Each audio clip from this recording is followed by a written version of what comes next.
welcome to this session, All the North Stars, your path to 100 million in numbers. I'm joined by William Cowell de Gruchy, who's the CEO and founder of Infogrid. Good to see you, William. You're joining us from Chicago. Yeah, it's great to see you too, Alex. And yeah, Chicago today. Very cold Chicago, looking at -7 tonight. So yeah, definitely need to wrap up one. Good stuff. Well, look, this is one of the last sessions of Blueprint for CEOs. Keen to get into it and talk about metrics with you. So let's go. So first question I've got is, what are the right metrics to be tracking for a SaaS business scaling from 10 million to 100 million ARR? Yeah, I think this is a very broad question and links to a bit about the nature of your business and also the specific goals that you have in mind, right? So ARR unto itself is, the guiding investor metric, if you will, for SaaS businesses, and that's what's going to dominate your fundraisings going forward and probably be headlined through being public and so forth. But you want to make sure that you're building a sustainable business as well, right? Because the analogy I often draw with this is the marathon, right? I think we've all seen those videos of somebody who really pushed themselves at the end of the Ironman or the marathon and then just completely collapsed on the line.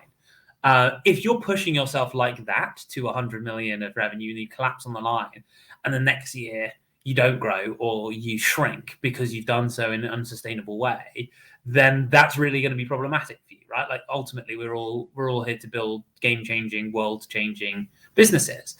So there's a lot of other metrics to track along the way. I think most important of all for me is the happiness of your people, and there's a number of ways you can do this, right? So the obvious ones are things like your churn of your employees. But if you've got the ability, like we do, to send out an employee survey, every couple of weeks or month or whatever it may be, put consistent metrics in there that give you a pulse check on how happy people are, on what their work-life balance is like, whether they understand and are proud of the mission of the business, those kind of things. Because you won't get to 100 million, you won't get to half of that, and you certainly won't get beyond it if you don't have a fantastic team who really believe in what you're doing and are motivated by it.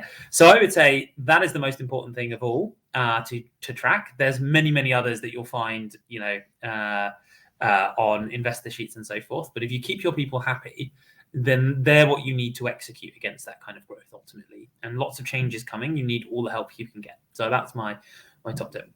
Awesome. Great tip there. And you mentioned at the beginning of that about VCs love, obviously, the ARR as one of their kind of preferred metrics. And in fact, I think it was a benchmark report that I was reading where it stated that ARR should be the North Star metric for SaaS companies, in that growth. And so I guess my kind of question to you, is it, the North Star for Infogrid? If so, why? If not, why? Yeah, so for us, it's not, but that's not to say it's not important, and it's not to say that what we do track isn't intimately linked, right? So for us, our internal OKRs, our goals for the year, they're measured in the tons of carbon that we prevent reaching the atmosphere and the amount of healthy days that we give to people operating space. So Infogrid is all about creating healthy and sustainable buildings, and so our product directly it enables us to reduce carbon and make people healthier. So obviously that for us is a really neat thing to track. Now, the reason I say that rather than ARR, even though you could kind of equate the two, right? The more that we sell, the more carbon or health days we create, is that you're building something, and I'll take it back to that people, and you'll hear this as a theme, I think, today. So apologies for sounding like a bit of a broken record, but even if you are the most coin-operated founder in the world, and I don't think the successful ones are, but your people will not be motivated by that, right? No, ARR is not something that people leap out of bed in the morning excited about, right? Making a difference in the world is. So for us, that's carbon and that's keeping people healthy. For you, it may well be something different, but pick a metric that's truly inspiring and motivating to your people, because if you can get behind it, then you're just going to be able to drive that vision so much better as a business. And look, the bigger you get, and if you're going from 10 to 100 million, you will be experiencing a lot of different growing pains. We certainly have. You're going to need that. You're going to need those guiding motivators internally to get you there and to help you really execute to the best of your opportunity. I think I speak for the vast majority of SaaS founders when saying that the main challenge is execution, right? If you're already at 10, like, you've definitely got a market there, right? And you've got to assume that you've got a good product and that people want it. So actually just executing against that demand, getting in front of those people, making sure the product's excellent, that's the key thing. That's the key to success or failure. And again, that comes back to your people, and keeping them really motivated is key.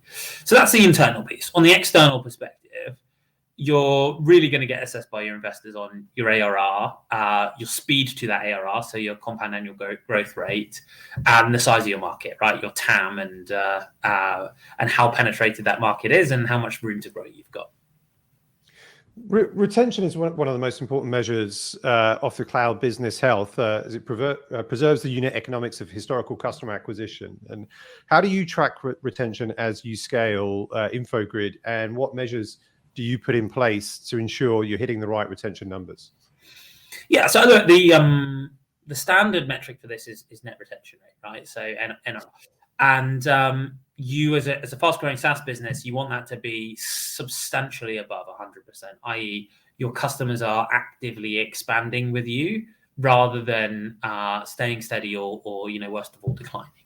Now, of course, you can generate a lot of growth through bringing in new customers, and you should do. But you should also be continuing to deliver significant value to those customers, building that kind of sticky relationship where they really love what you do and they want more of it. And you've got to do a bunch of things around that to make that successful. You've got to keep innovating in the product, make sure that it really does continue to serve their needs.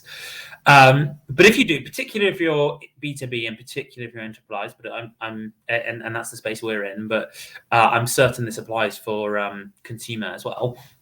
But that metric above 100% net NRR, that is indicating that your customers are happy. They like what you do. It's solving real problems, and therefore that's indicating to the world that you have a real product that really does solve a problem in the world, right? And that's ultimately what you want, because nobody wants to work for, invest in, be a part of a company that's just going to fizzle out in a year or two, right? You want to be building, going back to my sort of answer on the last point, you want to be building something that's really kind of sustainable and scalable for the long run. So yeah, that is really, really key. You can then track other metrics alongside this, like your net promoter score, your NPS, to see how happy these users are, right? Because often the economic buyer, the person who decides to make an order with you or not, is not the same as the user. And again, I think to be really sustainable in the long run, that user has to love your product, right?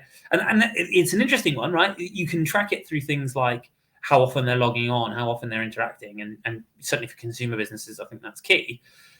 For some businesses, including parts of ours, right, where it's preventing a manual task or automating something that was previously done, sometimes the opposite can be true, right? The less they have to log in, the better.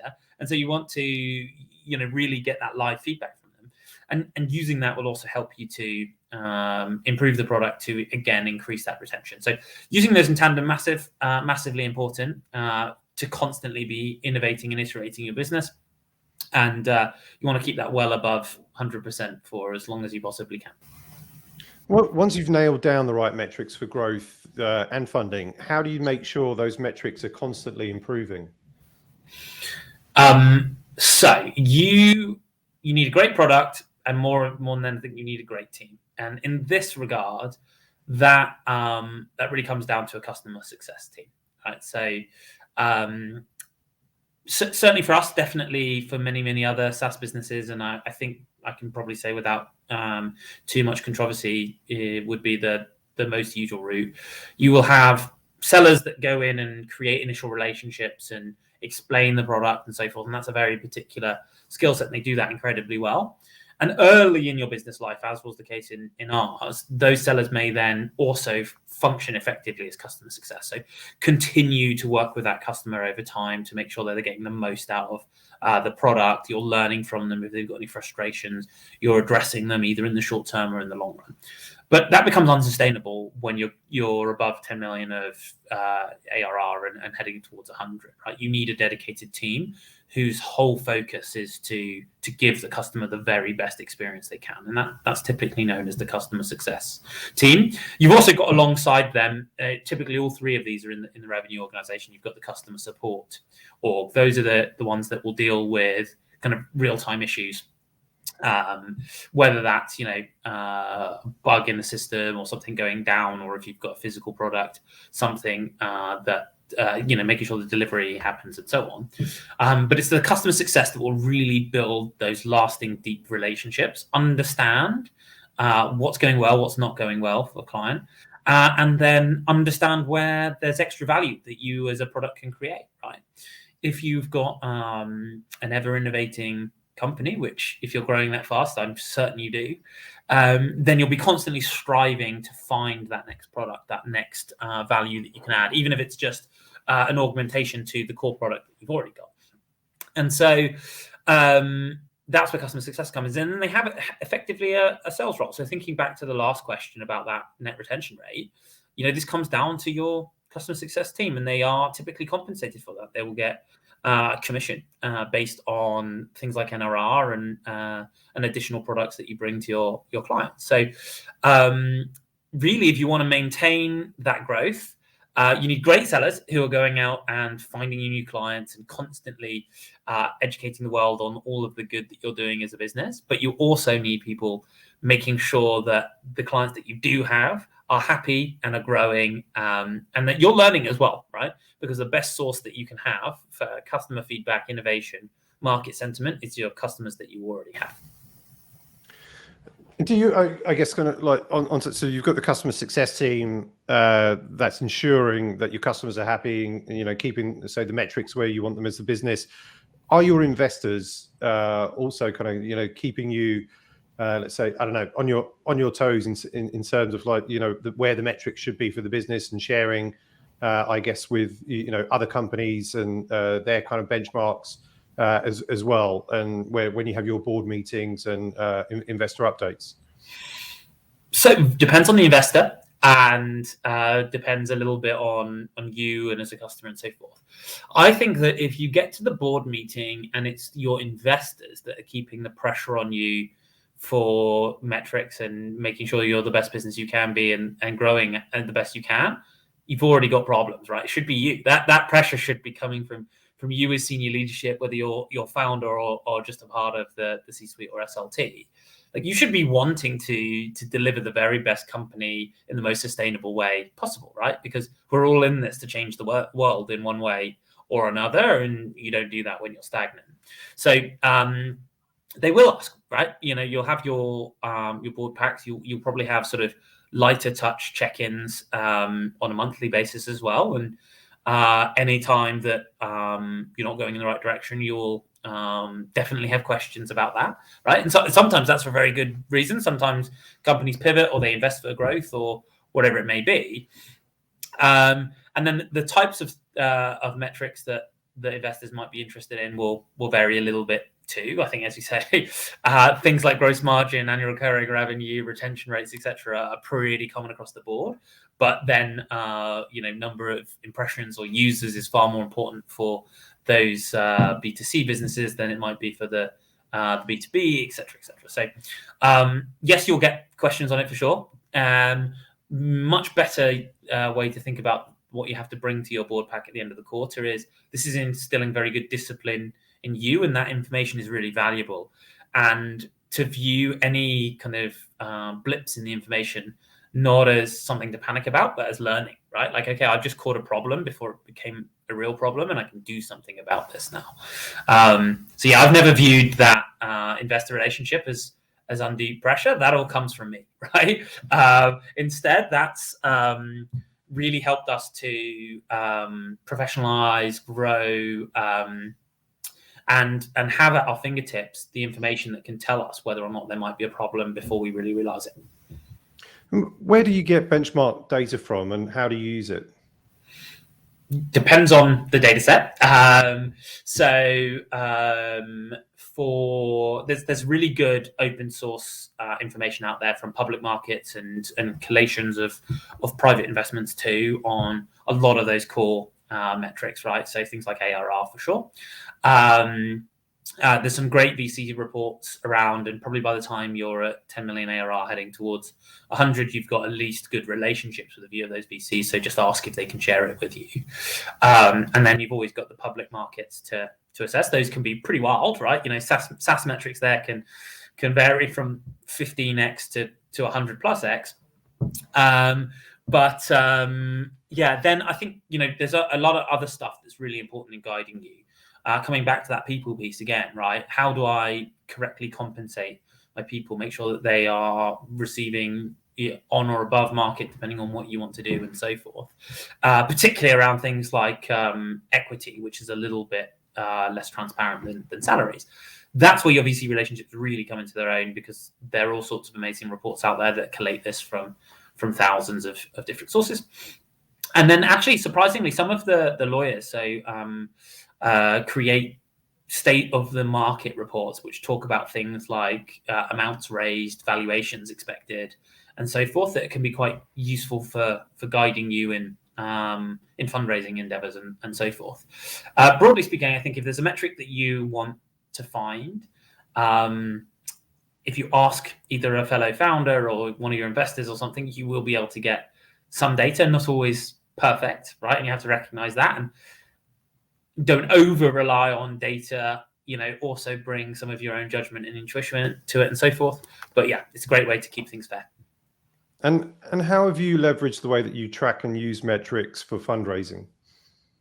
So yeah, I think it's a good question. I think the point I made earlier stands here, right? When you go to fundraise in the world of fast growth SaaS, which any of you who are sort of on that 10 to 100 million journey will be in, investors, in my experience anyway, and I caveat everything I've said today with this is just my own humble experience, they care about a few really key things, right?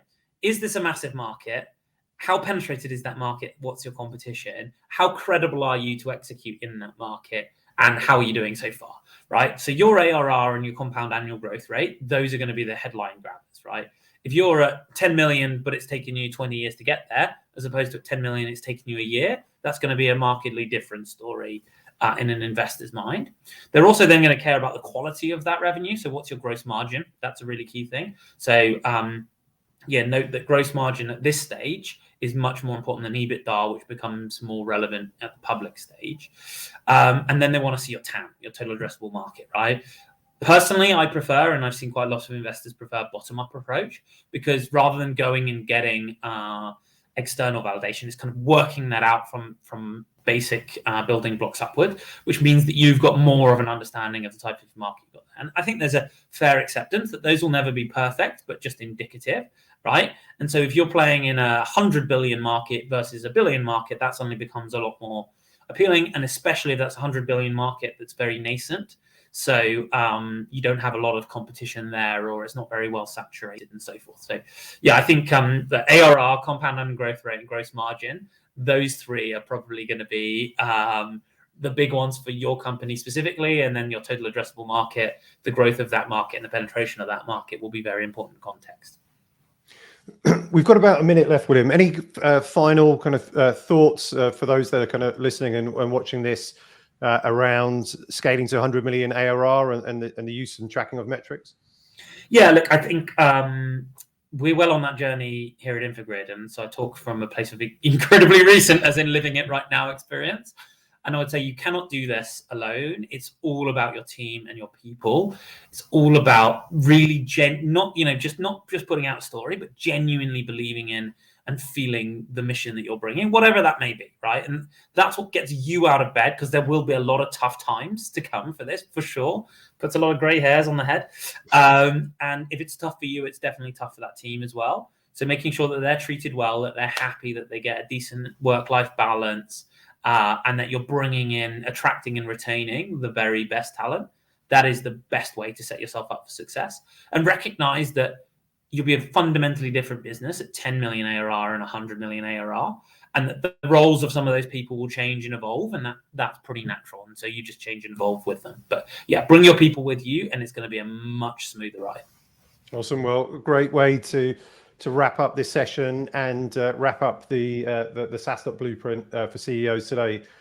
William, I'd like to thank so much for dialing in from Chicago. Thanks so much for sharing with the SaaStock audience. Thank you so much for having me. Real pleasure. Cheers. Thank you very much.